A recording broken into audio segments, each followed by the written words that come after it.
Well, from bad boys to Muslims, a growing number of rap artists are leaving the bad boy hip-hop lifestyle for a more spiritual one. The Canadian Dawah Association says an increasing number of rappers this year embraced Islam or acknowledged they previously embraced Islam. Among the names, Busta Rhymes, Loon, Napoleon, Castro and Raekwon. Well, Amir Junaid Muhaddith, better known by his stage name Loon, is one artist hoping to change the lyrics and message of rap following his own religious conversion. Loon was part of P. Diddy's Bad Boy Records. He accepted Islam in 2008 on a tour in Dubai.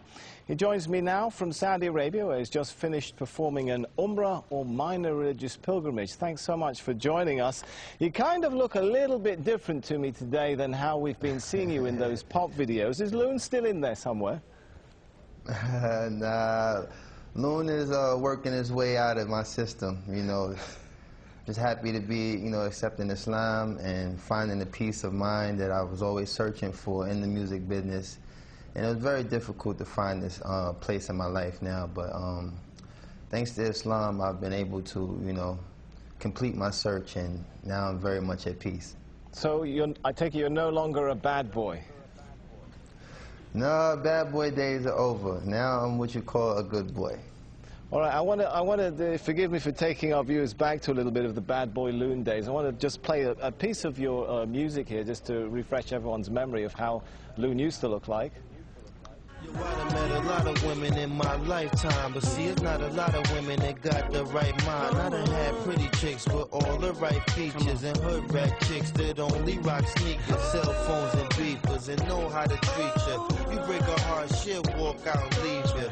I find a girl, I'ma keep her, cause now I'm getting money and the game getting deeper. You want some real... Well, I guess the question now is, will you continue to rap? Well, right now I'm very much focusing on, studying Islam and becoming more knowledgeable of the deen, because, being in a position of influence, I have to be able to, protect myself in ways, the media sometimes, try to use these transitions that artists make and try to make it, an opportunity to make a mockery of Islam or whatever faith a person might choose. So I'm, very much an advocate of trying to study the deen and become more knowledgeable of Islam. And, right. Allah knows best. Well, maybe in addition, maybe I won't. Yeah, in addition to studying your new religion, I understand you're also working with another group of rap artists to try and change the message of rap itself. Is that possible? I mean, rap hails from the hardened neighborhoods of the West. The lyrics sometimes attack, threaten, insult others. Can rap be rap without all of that?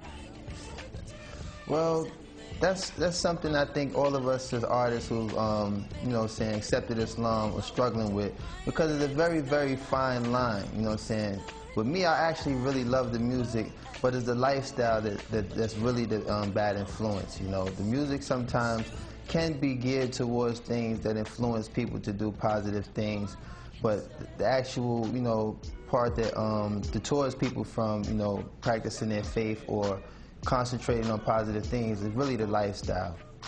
All right, I've got to ask you this one now. I want you to give us the first post-Islamic conversion rap of Loon live here in Al Jazeera.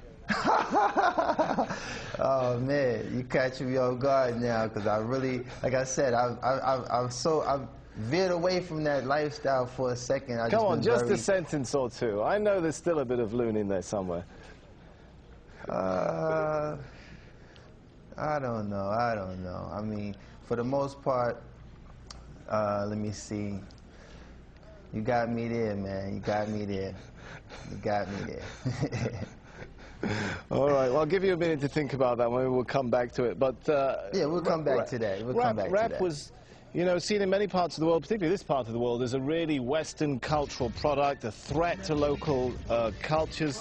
Could it become something of an instrument for introducing Eastern culture back to the West, if many of you guys are adopting Islam? Well, what I think is the most, the mass audience that we reach as artists, particularly in the club.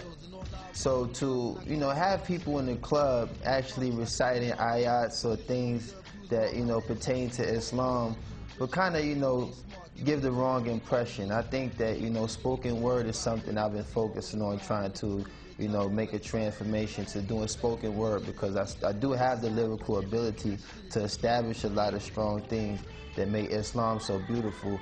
But it's very hard to walk that fine line when you have music in the background that kind of, you know, either plays its role as a dance rhythm or something that might, you know, mislead a person from the message that we're trying to give.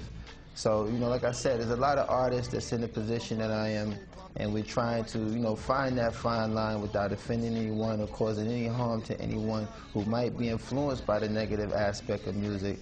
And we're just trying to really focus on, you know, walking that fine line and being able to be a benefit to those who like music versus being a contributor to the negative side. All right, we're running short on time, but we have still got about a minute left, so I'm going to come back to my question. Any ideas come to mind now for that live rap for us before we go? Oh, man. Man, you put me on the spot. Well, like I said, I haven't really prepared myself for that aspect. I was really thinking of, you know, trying to be more of influence of telling people that, you know, it's such a beautiful conversion to accept Islam. And I haven't really entertained incorporating music into this transition yet. Like I said, I've been just trying to focus on being very knowledgeable of the deen, and, you know, focus on, right, you know, all the beautiful things that's taken place in my life these past 7 months. I've accepted Islam, and a lot of sacrifices that I've made to move away from that lifestyle. Allah has definitely blessed me with a beautiful replacement, and I'm just so, like, grateful to have that working in my life right now. All right, I just really haven't been geared to it. We're out of time. Thanks so much for talking to us. Loon, who was internationally known on the microphone and thought all he needed was a wife at home, now discovers he needs to enter the religion zone. How's that for a bit of a rap there? Obviously, I should stick to a Korean tone. Man, you better than me. You better than me, man.